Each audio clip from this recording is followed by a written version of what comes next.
Education is a right, not a privilege.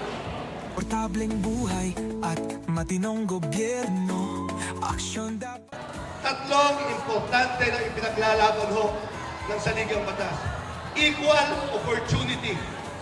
Ang ibig sabihin, walang lalaki, walang babae, hindi pinag-uusapan ng sex, hindi pinag-uusapan ng gender, kundi pantay na oportunidad ay isang karapatan ng bawat Pilipino. Lalong-lalo na po sa usapin ng ekonomiya, sa usapin ng trabaho, kabuhayan at negosyo. Hindi porke babae ka, mas mababa ang sweldo mo. Hindi porke nakapag-aral ka at hindi yung lalaki, mababa ang sweldo mo.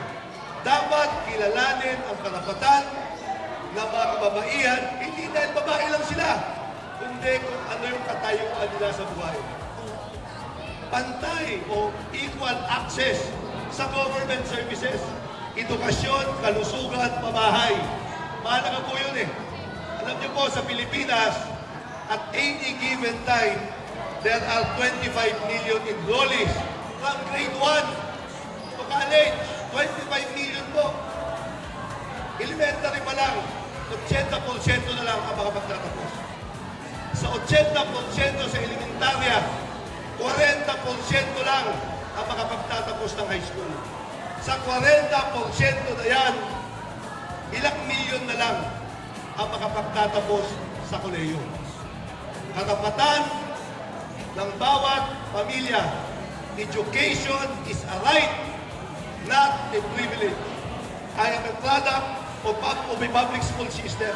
Ako po ay nag-aaral sa Alaminos, Pangasinan. Nag-high school po dito, nag-kolehiyo po dito. Nung tayo ay mga bata pa, public school. 90% public school. Pero pagdating sa kolehiyo, 90% private school. Kaya maraming bata ang hindi nakapagtatapos sa pag-aaral. May kasabihan po tayo, kung ano ang diploma mo, yun ang kita mo, yun ang kabuhayan mo, yun ang negosyo mo.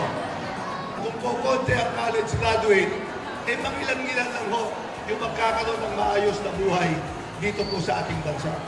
Portableng buhay at matinong gobyerno. Aksyon dapat 26 sa balota.